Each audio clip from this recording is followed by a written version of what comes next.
Hola, hoy tenemos acá un placer, tenemos a Claudia Gil con nosotros. Claudia Gil es investigadora del CONICET argentino, es profesora titular de Teoría Política de la UBA. Además fue Premio Nacional de Ensayo Político, Premio CONEX en Argentina, que es un premio muy prestigioso. Y Claudia, bueno, la hemos invitado por muchas razones, porque hace hoy, justo en estos días, hace 10 años que nos conocimos, Claudia. Mira Ah, tú, mira en vos. Argentina.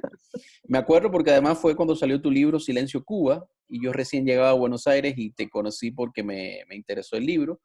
Entonces aprovechamos ahora para hacer para Foro Cubano, para este espacio de difusión científica sobre la realidad cubana y latinoamericana, hacer esta entrevista con Claudia, donde vamos a recorrer diferentes elementos de su pensamiento, su trayectoria, sobre todo ligados a la figura de Claude Lefort.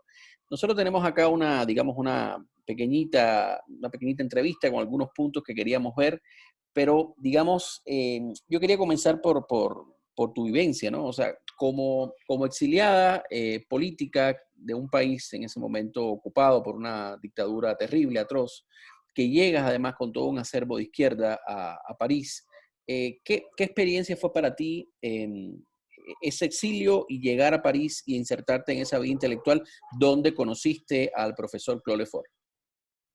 Mira, bueno, es una etapa un poco larga. Yo llego a París a principios del 77 y creo que empiezo a ir al seminario Lefort creo que en el año 80, no recuerdo muy bien. Pero de hecho yo ya llegué a París con un montón de preguntas en la cabeza sobre el tipo de creencias políticas que yo había sostenido, sobre las experiencias de la izquierda política latinoamericana, pero sobre todo llego como exiliada con todo el horror ante las dictaduras que se estaban imponiendo en el Cono Sur.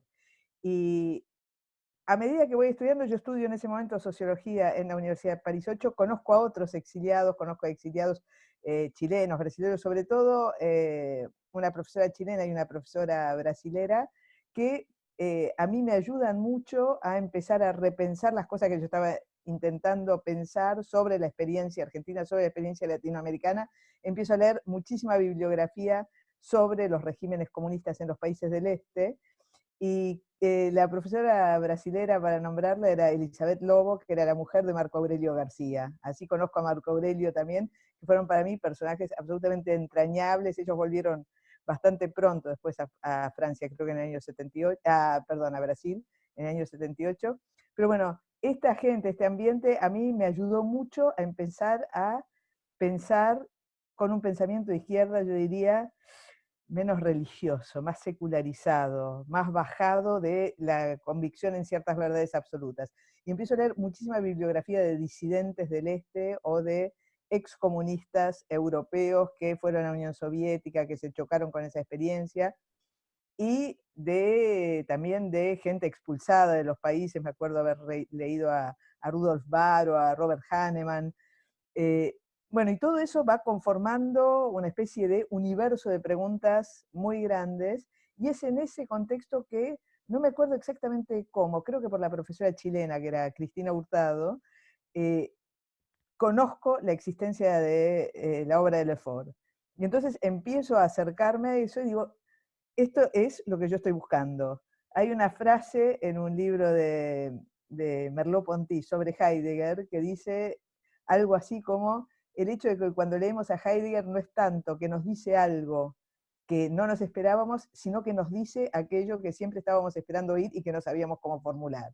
Eso, algo así es lo que a mí me pasó con Lefort, que de repente yo encontraba con una inteligencia y una sensibilidad y una profundidad extraordinaria una reflexión acerca de las preguntas que yo me estaba haciendo. Entonces, empiezo a leer a Lefort, pero sobre todo empiezo a ir al seminario de Claude Lefort en el año, creo que 80, o 79, 80, o 80, 81, y de hecho seguí frecuentando el seminario de Lefort durante 7 años hasta que me volví a Argentina en junio, julio del 87. Yo siempre recuerdo que en los primeros seminarios yo no entendía gran cosa, porque era joven, porque era poco leída y porque era poco leída en los problemas en que se estaban pensando. Creo que el primer seminario incluso fue sobre pensadores republicanos y revolucionarios del siglo XIX en Francia, cosa que a mí no me interesaba en absoluto, no entendía de lo que estaban hablando, no entendía la pertinencia de lo que estaban hablando, pero para mí, de todos modos, ese ámbito era un ámbito extraordinario donde sucedía en las ideas aquello que yo estaba necesitando suscitar en mí y donde encontré gente de mi edad que estuviera pensando o intentando pensar las mismas cosas que yo. Sí, fíjate que es curioso porque a mí me pasó algo parecido con Lefort, bueno, mucho después de ti y también otra experiencia de salida del país. Yo tengo un problema con decir exilio porque no creo que mi situación haya tenido la gravedad que la tuya y siempre he sido como muy en eso reacio, pero para todo fin práctico lo es, como muchos colegas. Y también me abrió muchas puertas y ahora justo este año, y te lo comentábamos hace unos días, se cumplen los 10 años de la muerte de Lefort y creo que es un esfuerzo interesante repensar su utilidad. Hace muy poco, Gilles Bataillon publicó un texto en Nueva Sociedad revisitando el pensamiento de Lefort. Y a mí hay dos ideas de Lefort, entre tantas, que me parecen muy potentes. La primera, la idea del totalitarismo como el gran fenómeno político del siglo XX, y la idea de la democracia como un espacio abierto, disputado, nunca ocupable de manera permanente por nadie. Yo, desde esas dos ideas, más las que tú quieras, digamos, agregar, ¿a ti te parece que el legado de Lefort es vigente, parcialmente vigente, o que de plano hay que admirarlo como se admiran los clásicos, pero que, bueno, no tiene vigencia?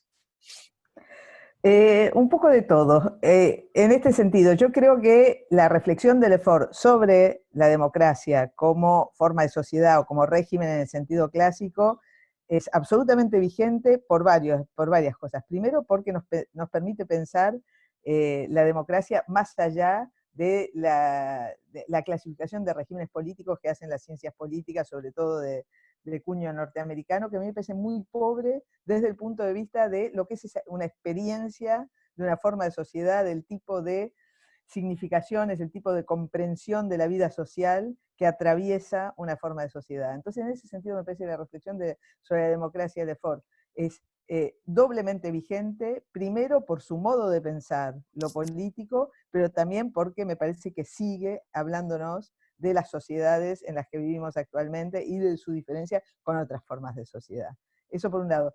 Respecto del totalitarismo, bueno, ahí yo creo que hay una cercanía importante de Lefort con otra autora, con Hannah Arendt, que es probablemente la primera que ve la especificidad del totalitarismo. Es muy interesante el diálogo imaginario, porque no es un diálogo real, que establece Lefort en toda su obra sobre el totalitarismo con Arendt, donde él piensa mucho. Él tiene un artículo que se llama Pensar con y contra Hannah Arendt, y que donde está la clave un poco de la manera en que el pensamiento de Arendt sobre el totalitarismo lo estimula a pensar en sus continuidades y en sus diferencias con Arendt este tema. Y respecto al totalitarismo, yo es una pregunta que me hago bastante, ¿no? Digamos, ¿hasta, ¿hasta qué punto es hoy el totalitarismo el otro de nuestras sociedades democráticas contemporáneas, como sin duda lo fue en el siglo XX? Entonces, acá yo no sé la vigencia de Lefort respecto de si el totalitarismo es aquel otro que nosotros tenemos que pensar cuando estamos tratando de pensar las posibilidades y los peligros de la democracia, la verdad que no lo puedo decir. Me parece que eso sigue vigente, pero probablemente haya muchas otras cosas también que pensar respecto de este otro y también de la deriva de las democracias. Hay en Lefort además un pensamiento de la democracia que contra todos aquellos que lo han leído mal, yo diría, no es un pensamiento liberal de la democracia, sino que es un pensamiento que tiene también una connotación que nos permite pensar muy críticamente las democracias. Pero bueno, digo, para eso hay que leerlo en serio, no es siempre lo que sucede con todos los que lo leen. Entonces, Sí, para, para volver a lo del totalitarismo, yo creo que más allá de que, de que nosotros tratemos de pensar si el totalitarismo es o no es hoy el otro o el otro principal de nuestros regímenes políticos democráticos, lo que sí me parece indudable que hay en el modo de pensar lo político de Lefort algo que es de una riqueza extraordinaria para seguir pensando hoy, probablemente mañana y pasado mañana también. sí, hay dos cosas interesantes. La primera, efectivamente, yo estoy trabajando en algo que llamo los núcleos de poder totalitario, porque, y pienso que el Lefort es muy útil por eso, porque si ves el panóptico chino, por ejemplo, es algo muy totalitario que parecería una especie de recurva por adelantamiento, es decir, una vuelta por superación con el uso de la tecnología a los elementos centrales del control totalitario. Es cierto que el terror concentracionario, bueno, o sea, porque te lo pregunto a los uigures que te dirían que sí sigue, pero que no sigue en masa, que sea, digamos, reconciliado con ciertos elementos de capitalismo, aunque los nazis eran totalitarios y tenían capitalismo. Entonces, yo siento que hay algo ahí, Claudia, donde podemos usar elementos del concepto totalitario y quizás reactualizarlo a medio camino entre la visión de Juan Lin, de la ciencia política, de decir, bueno, ya el totalitarismo se atenuó y estamos en entornos post-totalitarios, quizás salvo Corea del Norte como versión clásica, pero también creo yo que los conceptos, sin estirarlos al exceso, pero creo que pueden readecuarse. Y creo que la potencia del totalitarismo es mi invitación al debate también, quizás lo sigamos hablando después tú y yo, es que es un concepto sin caer en la imprecisión dúctil, usable, desde los contextos. Y otra cosa que tú mencionabas de que no encasillarlo como liberal, me parece bien. Hay un texto muy bueno de un chico de Barcelona que se publicó hace poco en una colección, se llama Pensamiento Postfundacional. El texto me parece muy bueno porque él justo dice que Lefort es un inclasificable. Y es un inclasificable desde los esquemas cerrados del pensamiento político tradicional. Pero lo que me llama la atención es que en la introducción una profesora barcelonesa dice, lo trata de ubicar en una corriente casi antiliberal. Y yo digo, bueno, es que Lefort en todo caso sería postliberal como sería postcomunista. Es decir, incluye por superación, desde mi punto de vista, no niega. Entonces, digo esto porque es un texto de este año y ha generado todo un debate también. Entonces, quiere decir que sigue vivo. Yo quería pasar a otro tema, porque justo volver al elemento donde nos conocimos y de tu obra, ¿no? Hace 10 años, cuando escribiste Silencio Cuba, primero me fascinó el libro por dos razones, porque siendo yo un joven profesor de teoría política en ese momento, decía, caramba, aquí veo una síntesis entre teoría política, que parece que es una cosa muy elevada, de gente muy erudita, sociología, ahí están tus raíces, e historia. Entonces era un texto fascinante, más bien escrito, porque mezclaba teoría política y yo no había visto un uso de la teoría política para analizar un funcionamiento interno de un régimen empíricamente hablando, como hiciste con el cubano. Pero yo además me fasciné porque sentía, como tú dices que te pasó con Lefort, a mí me pasó contigo, que caramba, esta mujer... Salvando las distancias, por bueno, favor. bueno, no, no, es que decía, esta mujer que no sé quién es y que por eso te llamé así osadamente por teléfono, tengo que conocerte, está diciendo lo que yo no he podido decir y lo ha dicho. Entonces, ¿por qué escribiste ese libro? Mira, Lefort tiene mucho que ver también ahí, porque yo creo, no sé, creo que lo menciono en el prólogo, pero no me acuerdo mucho. Lefort vino acá en el año 2005, creo que fue, y yo había cursado, te digo, con él durante 7 años. Nunca en la clase de él había abierto la boca, porque me sentía totalmente intimidada. Alguna vez había tenido un diálogo o una pregunta muy breve en el café que íbamos después, y cuando vino acá en el 2005, él vino 2 veces, pero la segunda vez que vino, me invitaron a ser de traductora de él en la conferencia que dio y después fuimos a cenar. Y tuve la suerte de que me tocara estar sentada al lado de él y por primera vez en realidad conversé con Lefort. Y entonces él me comentó que estaba muy sorprendido porque tenía muchas afinidades con los intelectuales latinoamericanos, pero que había una cosa que no entendía, era por qué chocaban siempre con el tema de Cuba, que les resultaba imposible de pensar en la misma clave que pensaban todo el resto del mundo. Cosa que yo estaba de acuerdo y pensaba también igual que él, pero bueno, como una cosa. Y ahí en ese momento yo decidí, yo tengo que hacer eso, yo tengo que hablar de eso, yo tengo que tratar de ver por qué los intelectuales latinoamericanos no pueden o no podemos hablar de Cuba con la misma libertad intelectual con la que hablamos de otros regímenes de dominación en el mundo.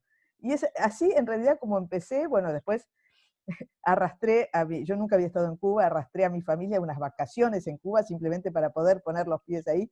Durante 10 días hablaba con las piedras, con los granos de arena, con todo aquel que se me cruzara, pero simplemente para darme una idea, porque bueno, sentía que por lo menos tenía que tener un poco de sensibilidad física, casi te diría, de la sensación. Y después logré una beca Fulbright, me fui 3 semanas a la Universidad Internacional de la Florida, donde tenía toda la bibliografía. Y entonces, un poco era eso, a ver, hay que ponerle el cascabel a este gato. A ver, digo, ¿cómo puede ser de que podamos hablar de todo, pero no podamos hablar de Cuba? Y fue eso, fue eso. Y respecto del modo de abordaje que vos decís, bueno, yo antes nombré a Arendt, estamos hablando de Lefort, para mí son 2 autores que para mí son fundamentales, entre otras cosas, por su manera de pensar. Que no, y yo siempre digo, yo no voy del concepto al hecho o al acontecimiento, sino que voy del acontecimiento al concepto. Yo tengo que empezar pensando a partir de aquello que sucede y después el andamiaje teórico me puede servir para entender, pero nunca puedo hacer al revés, de empezar aplicando conceptos a realidades para tratar de que la realidad le encaje. Entonces creo que un poco la particularidad de ese libro, probablemente lo que te haya llamado la atención cuando vos decís una mezcla de sociología, historia y teoría política, es eso, es que yo trato de pensar a partir de los hechos y tratar de entender el sentido de esos hechos. Pero eso, la verdad, me lo enseñó sobre todo Lefort y en buena medida Arendt también. Sí, sabes que yo no sé qué reacción tú has tenido con el libro en el entorno intelectual argentino, que tiene muchos de los elementos que tú mencionas, sé que es muy sofisticado, es denso, pero también tiene como esa reticencia a pensar Cuba. Pero yo lo he usado en varios cursos, la gente se sorprende cuando encuentra el libro, lo usé en Colombia hace poco, en Francia también, y mucha gente que no lo conoce dice, ay caramba, bueno, en Francia por supuesto la gente lo leyó muy bien, porque ahí estaba Lefort y en fin. Pero ¿qué recepción tú sientes que ha aportado, que ha dado el libro? ¿Qué recepción ha tenido? ¿Qué crees que puede haber movido un debate? Yo sé que vas a ser modesto y vas a decir, no, nada, no lo leyó nadie, lo leyó Chaguacera, se compró todas las copias, pero, Es que pero bueno.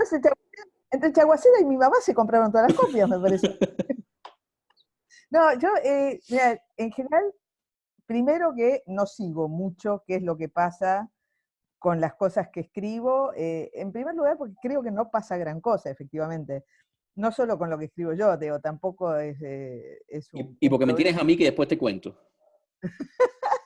Y porque te tengo a vos que después me contás.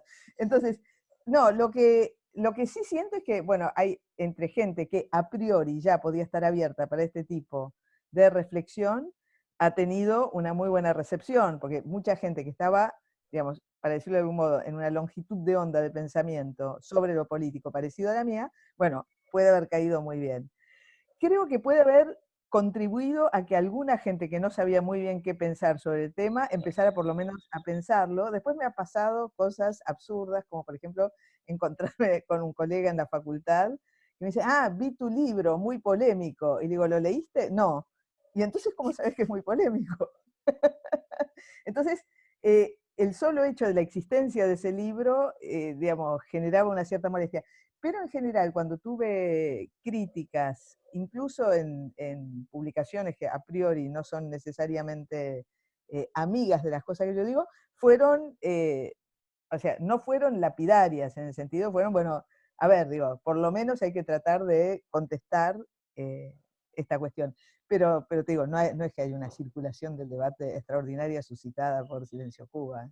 Sí, no, bueno, fíjate que el propio título del libro es muy valioso, o sea, el régimen de la Revolución Cubana. Desde ahí yo creo que hay un aporte importante, porque una de las grandes sorpresas es que, a diferencia del caso soviético, del caso chino, incluso del caso coreano, cuyas élites nunca dijeron que la revolución era ininterrumpida e inacabable, en el caso cubano, la academia misma latinoamericana sigue diciendo la revolución, lo cual es un absurdo teórico e histórico.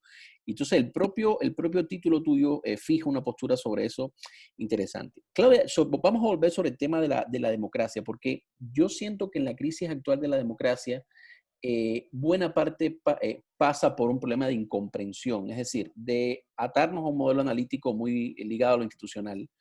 Y cuando las instituciones caducan o entran en crisis por diferentes problemas, lo estamos viendo ahora en el mundo, parece que todo el edificio se viene abajo. Y uno de los elementos del Lefort y de tu obra es rescatar esa dimensión de la democracia como un modo de vida, o por lo menos como una forma de entender la relación entre la gente. Justo también John King, el teórico político, en su último libro lo menciona también, ¿no? Esta idea que por demás los politólogos se ríen de nosotros porque piensan que estamos haciendo poesía. Entonces, porque claro, lo centran todo en la dimensión de régimen. Pero me interesaría más una reflexión tuya a partir del EFO, pero también de tu propia visión, experiencia, trabajo. ¿Cómo tú entenderías la crisis de la democracia que estamos viviendo en estos momentos? Es una crisis de la democracia, Toucourt, es la democracia occidental, es una crisis de las sociedades abiertas. ¿Cómo tú lo ves? Porque de eso hemos discutido también. Sí, bueno, ahí nuevamente, digo, a mí me cuesta mucho contestar en general. O sea, yo no creo que sea lo mismo que lo que puede estar pasando con tal vez la democracia en un país como la Argentina, o no sé, como México, o no sé, como Estados Unidos, o como Francia, o como Italia, o etcétera. Entonces, es un tipo de pregunta que a mí realmente me resulta, y no es para escapar a la pregunta, es un tipo de pregunta al que yo no puedo contestar, porque no es así como yo pienso.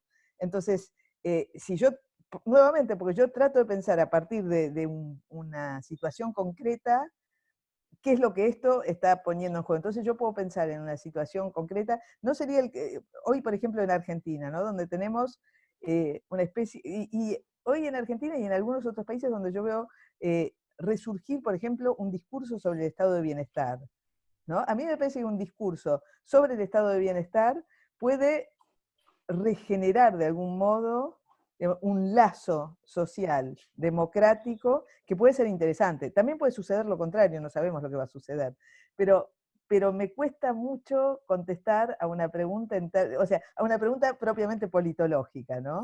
Claro, ¿Qué es lo que va a pasar con la democracia y la crisis de la democracia? Me cuesta, sinceramente. claro, yo de todas maneras pienso, le pregunto a la Claudia Gil, ciudadana ahora, ¿no? Sí, sí. Inevitablemente imbricada con la condición intelectual también. Si fueras profesor de la Universidad Libre de Berlín, pensarías una cosa, si fueras una manifestante de Hong Kong, otra quizás, pero de todas maneras no sientes, porque es algo que a mí me pasa y que lo converso con los colegas, no sientes que hay una especie de ansiedad o angustia por la suerte de la democracia, por lo menos por aquellos que la defendemos y la vivimos como el espacio de lo posible, deseable. ¿No sientes tú, no vives una especie de angustia o quizás el contexto tuyo de Argentina es que no, que eso es más bien una, digamos, algo alimentado por los propios intelectuales? A ver, voy a tratar de pensarlo respecto de la Argentina. Respecto de la Argentina yo no lo siento, yo siento, y en un sentido muy lefortiano, ¿no? Como hay la democracia es una apertura a la incorporación de nuevos derechos, de nuevas libertades, de nuevas formas de sociabilidad, también a veces es una forma de pérdida de derechos, es una forma de estrechamiento de las libertades. Entonces, pero esto sucede, mientras esto suceda dentro de la dinámica democrática, es decir, dentro de una dinámica que está abierta, donde no hay un dueño último del sentido de aquello de lo que es lo justo o de qué es lo legítimo, me parece que el juego sigue abierto. Entonces, en ese sentido, yo puedo pensar en las sociedades contemporáneas, derivas que a mí no me gustan desde el punto de vista de la ampliación de las libertades o de la ampliación de los derechos, pero que coexisten, en el caso argentino me parece muy claro, con una ampliación de derechos, con una ampliación de libertades. Entonces, es en ese nivel de qué pasa con la sociabilidad, qué pasa con la manera en que la gente comprende el lugar propio y el del otro en la comunidad, que yo me interrogo sobre qué va a pasar y qué está pasando con la democracia. Y que interrogo también la posibilidad de que haya rupturas de la democracia y que entonces entremos sí en otra forma de régimen. Pero, pero nuevamente, me parece que es cierto que si uno piensa en algunos países con regímenes institucionales democráticos, donde la, la ampliación de derechos, la ampliación de libertades parece perder vitalidad, bueno, uno puede preocuparse respecto de qué va a suceder con esto. Pero sí pienso que aún estas democracias actuales, complicadas, deficitarias en muchas cosas, en la medida en que no clausuren la posibilidad de la lucha por la ampliación de libertades y de derechos, por la ampliación de una idea de justicia, por la ampliación de una idea de igualdad y de justicia social, bueno, estamos siempre en ese sentido en régimen democrático en sentido amplio y está abierto. Sí, además Y en ese hay una dimensión que es extraoccidental, es decir, yo creo que uno de los déficits de la defensa occidental de la democracia, muy en el mainstream politológico, y también de sus ataques, es decir, pues, es que es un fenómeno occidental. Entonces, los que lo defendemos creemos que somos como la atalaya o la Esparta de la defensa de la democracia. Y los enemigos dicen, ustedes van a caer porque ustedes son solamente una experiencia joven, tienen 200 y tantos años, con circunscrito cultural y geográficamente. Yo creo que una de las virtudes es que esto se ha demostrado que pueden cambiar los arreglos institucionales, pero que la idea central es el derecho a tener derechos y a Ajá. participar. Y que eso pasa en la India, pasa en Japón, pasa en África. Entonces, quizás yo, en lo personal, te hablo ahora, veo y vivo esa angustia, pero siento que quizás se clausure en un espacio o tenga una crisis, pero levanten otro. En Europa la gente tiene mucha desafección, pero ustedes en Argentina han hecho un bastante virtuoso cambio de orientación política con cambio de gobierno, que eso no había pasado. El segundo, quiero decir, el segundo cambio, la alternancia completa, eso puede ser positivo. Los árabes se han alzado, los argelinos están en la calle, los hongkoneses que son confucianos. Entonces, veo esto como una mezcla de ansiedad y de oportunidad para la democracia, ¿no? ¿Y vas a decir algo? No, sí, estaba pensando en el momento actual de la pandemia, ¿no? Que también es una cosa extraordinaria respecto a los regímenes democráticos actuales, que uno, porque son regímenes democráticos, justamente porque están abiertos a la posibilidad de que los sentidos fluyan de otra manera y cristalicen de otra manera, realmente para mí en este momento es un enigma de qué modo van a salir las sociedades más afectadas.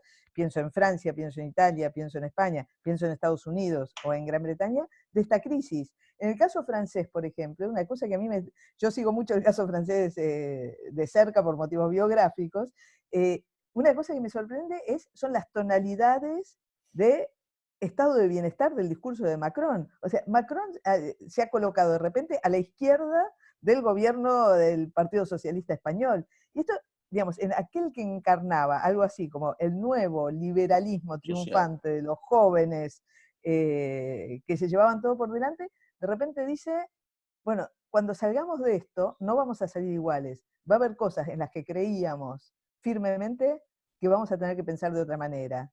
Entonces, digamos, y esto sí me parece que tiene que ver también con la dinámica de una sociedad democrática. Es decir, donde los contenidos no están fijados y que ante un acontecimiento así, sin un cambio de régimen, como algunos especulan podría haber en China, por ejemplo, creo que sin ninguna chance de que tengan razón quienes así especulan, pero bueno, esta es otra idea, sin un cambio de régimen, de todos modos, puede haber cambios significativos, nuevamente, en la manera en que la gente comprende qué es justo. O sea, hasta ahora, en estos últimos años, sí, era justo que el Estado se achicara y que la gente tuviera que pagar cada vez más por estos u otros servicios, y de repente eso entra en crisis, y entra en crisis dentro del mismo régimen. Sí, cambia el modelo de gobernanza sin haber un cambio necesariamente del régimen político, ¿no? Y además el caso de Macron, que se ha socialdemocratizado mucho su discurso de manera la defensa del bien común, del estado de bienestar, de lo público. También yo creo que está el complemento del discurso de la misma Merkel, que se convierte en un lugar común de decir esa es la buena gobernante frente a los pésimos que tenemos, pero es verdad que el discurso es un discurso muy casi de tribuno, es decir, eh, asumiremos costos, defendamos los derechos. Y que no sabemos hacia dónde va a ir, no sabemos qué va a pasar con eso, no sabemos si dentro de 3 o 4 meses todo va a haber pasado y nos vamos a haber olvidado y va a ser más de lo mismo, o si dentro de 3 o 4 meses esto va a cristalizar dentro de nuevos sentidos políticos democráticos. Y no podemos saber la misma cuestión con la ecología, ¿no? Esto es un cimbronazo que de repente le da voz a todos aquellos que dicen, estamos destruyendo el mundo común, veamos qué hacemos con esto, porque esto no va a ir muy lejos. Yo misma, por una cuestión generacional, no soy una persona muy sensible históricamente a los argumentos ecológicos, pero de repente tengo que reconocer que, caramba, efectivamente estábamos creando problemas en el mundo que ponían en riesgo las sociedades y las comunidades tal como las conocemos y la vida humana tal como la conocemos. Ahora, fíjate, yo sé, me acabas de decir que no sigues mucho los debates en torno a tu obra, pero te voy a hacer una reflexión un poquito más grande y tiene que ver con lo de la pandemia. Es decir, adelantamos algo con lo que íbamos a cerrar, pero una de las cosas que yo creo que ha descolocado todo este tema de la pandemia es el debate, la sustancia, el debate intelectual, más bien filosófico. Es decir, aquí se han caído un montón de ídolos, además se han caído a coscorrones entre sí también. Ha salido, ha aflorado mucho este pensamiento místico, este pensamiento apocalíptico, incluso ese filosofar sin sustancia, sin asidero con la realidad que hemos visto en las discusiones de las últimas semanas. ¿Tú crees, como ahí sí, como teórica política, como persona que su oficio es pensar el pensamiento también, ¿qué tú sientes que puede dejar esto a la condición intelectual para ahí un poco mezclar también a Lefort, a Arendt y a tu propia identidad? ¿Qué tú sientes que puede estar pasando con esto de la pandemia, con esta saturación de información, con estas sociedades sobreinformadas y malinformadas a la vez, y el rol de nosotros, de los intelectuales? ¿Qué tú crees que puede estar pasando? Yo creo que lo primero que se pone en evidencia es que esto es muy difícil de pensar. Muy difícil de pensar por varios motivos. En primer lugar, porque está sucediendo, no es algo que vemos ya con los ojos del búho de Minerva, sino que estamos en eso, estamos adentro. Entonces, primera cosa, digamos, pensar las cosas mientras sucede, son muy móviles, son muy dinámicas y todos estamos muy desconcertados.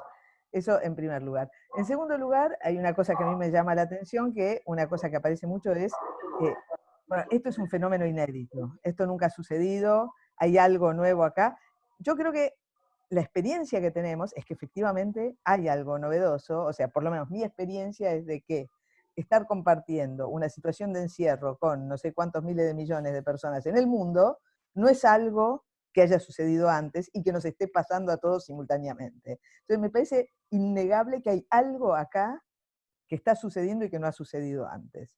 Me parece que ya es un punto importante para tener en cuenta. Ahora, en el discurso sobre lo inédito, lo que nunca ha sucedido antes, yo veo, para decirlo caricaturalmente, dos posturas.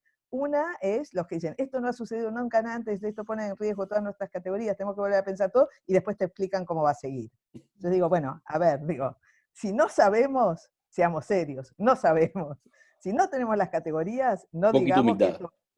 Claro, a ver, seamos serios. Entonces, o nos están tomando en serio su propia afirmación de que esto es inédito, o lo otro, lo dicen simplemente para tranquilizarse y tener algo para decir, pero bueno, no me parece muy serio. Pero está el otro riesgo también de autocomplacerse en esto es inédito, no tenemos las categorías y sentirnos todos Hannah Arendt escribiendo de los orígenes del totalitarismo, ¿no? Entonces, creo que la inanidad, la poca profundidad de los pensamientos que están circulando en este momento es comprensible, es comprensible. A mí tampoco se me ocurre nada. Entonces, digamos, está bien, hay gente, digo, esperaría que se le ocurra más que a mí, a Jean-Luc Nancy, o a Roberto Espósito, o a un montón de otra gente que yo considero muy bien. Pero no me sorprende tanto tampoco que no se les ocurra nada, porque es muy difícil en este momento poder pensar en ese hueco. Entonces, yo, como vos sabés, yo estoy tratando de escribir algo al respecto y en realidad lo que estoy viendo es que lo que puedo escribir es un poco sobre las razones por las que lo único que se puede hacer es decir cosas bastante pavotas. Pero en la suma de cosas pavotas o en la contrastación de cosas pavotas de distintos signos, yo encuentro ahí un sentido. Yo encuentro ahí un sentido que es que estamos viviendo algo que todavía no sabemos hacia dónde va a ir, que no podemos saber hacia dónde va a ir, y que entonces todas las especulaciones en ese sentido, hay especulaciones de signo contrario, pero todas son posibles. Entonces, creo que la pobreza de la producción intelectual sobre lo que estamos viviendo, en la que me incluyo 100%, tiene que ver con el fenómeno mismo, y no con un problema de los intelectuales. Bueno, bueno, ya estamos cerrando con esto la entrevista. Agradecerte por la disposición, sobre todo que hayas tenido paciencia con mi analfabetismo digital, que ha sido No, no, terrible al lidiar. contrario, yo te agradezco muchísimo esta conversación y además celebro que me digas que hace 10 años que nos conocimos por primera vez Por tu en un libro, café en gracias a tu Palermo libro. Viejo. Gracias a mi libro y gracias a tu audacia de buscarme y de encontrarme. Bueno, eso tenemos los habaneros y los porteños que somos lanzados, así que un gran abrazo, Muchísimas Claudia. gracias, Armando. Creo que lo mejor que se puede desear ahora es que tengas un excelente encierro. Lo mismo para ustedes. Chao, gracias. Chao, hasta luego.